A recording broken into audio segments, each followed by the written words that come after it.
Yes, guys, how you doing? Welcome back to the Spurs Talk Show. I am Sean Butler. There's Bugsy Malone, doing the things that she loves. I hope you are too. Keeping happy and healthy in the pursuit of those endeavours. Please do me a favour, guys. Smash the like button for me on the video. Only if you enjoy the content. Don't want no freebies. Got to earn the likes. Hit the subscribe button if you haven't already. Join the 19,000 people that have gone before. Welcome back to all of them. Welcome to the new. Hit the notification bell and drop a comment. Let me know your thoughts on today's topics. We've got some transfer news, views and clues to get through. Also, I want to update you on the my thoughts on the Sheikh Jassim takeover, on again, off again. Let's start with the weekend's transfer news, views and clues. Calcio Mercato, I forget the guy's name, is it Ekrin Kanu, I think it is. I'll put the tweet up for you. He has said that Tottenham, alongside Arsenal, Manchester United, Chelsea and Newcastle, I think, I'm monitoring the situation of Crystal Palace's Eberechi EZE and Marc GUEHI to see what Crystal Palace's ambitions are like, how strong they can be in keeping hold of these guys in the January transfer window. I'll be entirely honest, I don't particularly think that Calcio Mercato have any substance, apart from with Italian transfers. I think they just make a lot of stuff up, like a lot of the journalists do, the clickbaits do. But it's something to talk about as options. Marc GUEHI, for me, I've never been a massive fan. I think he's overhyped. I think he's clumsy on the ball.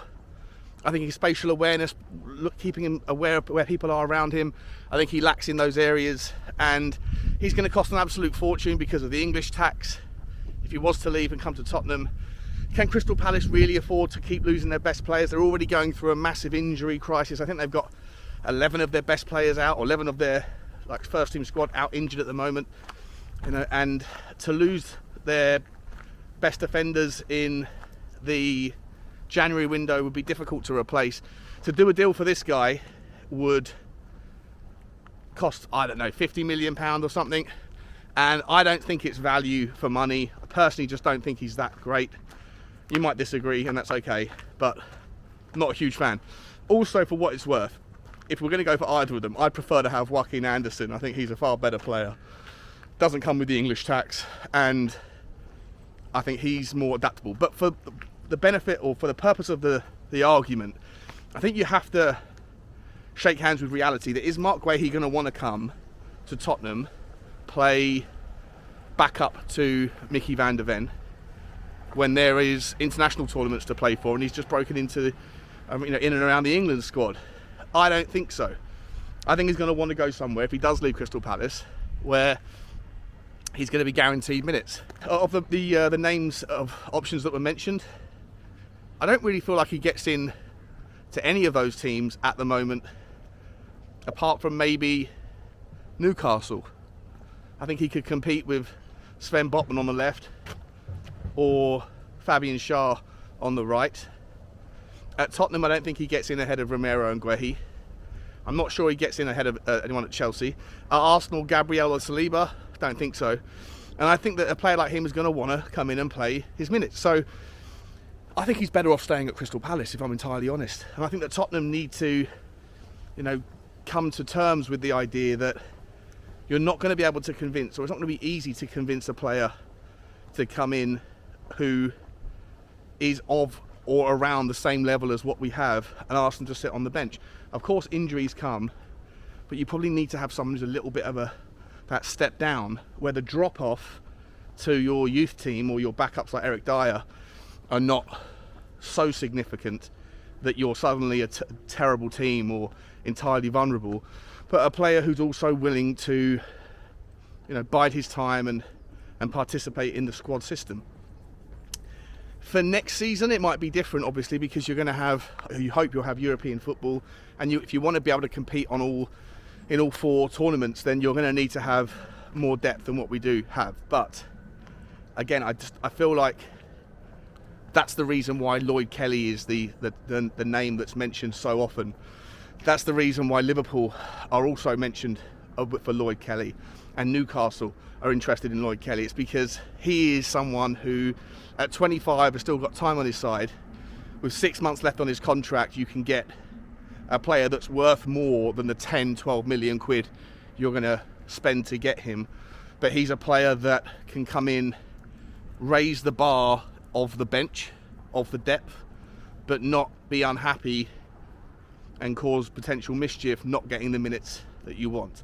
And I know the argument should always be raise the level as best you can and let people figure it out and fight for itself. Manchester City have people that sit on the bench that are world-class players. I get it, but I just don't think that we're at that level yet. And in order to spend the money that you're going to spend to get someone like GUEHI in, that's going to chew up the entire budget, and Tottenham have got a lot more work to do than that. With Eberechi, EZE, look, a wonderful player. I think he's played 7 games in the Premier League and 2 in the Cup. I think he's got 1 goal and 3 assists in all comps. Hasn't really hit the ground running as much as he did last season thus far this season. He's now got a hamstring injury and he's out for 6 weeks. And it's his first major injury to an area of the body that doesn't really ever recover to the same degree. And so you've got to ask a few question marks about how much money he's going to cost. Again, with the English tax thing. And where does he fit in? You know, he's more prominently or dominantly found in the James Maddison role or as a central midfielder.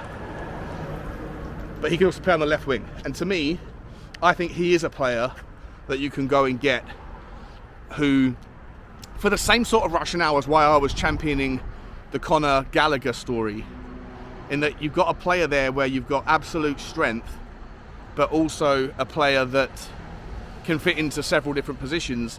And so if there's injuries or the need to rotate, he can fit into one of 3 different places. So he's going to get the minutes that he will want. And also there's no drop off at all in the quality of the player. He can play on the left wing. He could fill in for Sonny or Richarlison or whoever, or however you want to think of it. Although I think of him more as a natural left winger rather than an inside forward. But I think that he can adapt. I really do think he's that good. He could also play in the Maddison role should Maddison need a breather. And I think he could also play in the Pape Sarr role should there need to be rotations in that regard. Don't think he's got it to playing as a DM. But so I think you can understand the rationale for that. Would he come to Tottenham? How much is that guy going to cost? I think Crystal Palace will probably be looking for, you know, over 60 million quid for him. But I think with him you've got a player that's got so much time on his side, so much potential, that you'd go for it. The only niggling doubt I have is about players that have got hamstring injuries, because I've just seen it so many times. The frequency of players who have hamstring injuries, and it becomes an everlasting problem for those players. You know, Ryan Sessegnon is just one, but there's a never-ending stream. I mean, Michael Owen was the first guy that had a hamstring problem that brought that kind of injury to my attention years and years and years ago. And every time you hear about a hamstring going now, you think that player's only going to be, always going to be thinking about, is it going to go again? We've seen it with GUEHI, and not that GUEHI was ever blessed with magical pace in his first season, but last year when he got that hamstring injury and he was rushed back and it kept going, this season he never really gets into that kind of final gear that he's got. He never really sprints, because I think he's always worried about it pinging again. And so before you go and spend 65 million quid on Eberechi EZE, even if it's plausible and possible, I think you still need to kind of keep an eye on him and see if he recovers and gets back to the full version of himself before the injury.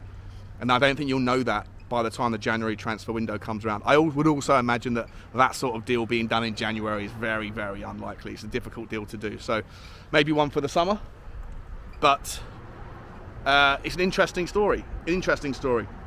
The next story I want to talk to you about, I think this is the last one of the day, the last major one, is about Jonathan David from Lille. Another 90-minute article out there yesterday saying that Tottenham are very, very keen on the 45 million euro rated player Jonathan David. I think he scored 25 goals since he's joined Lille in total.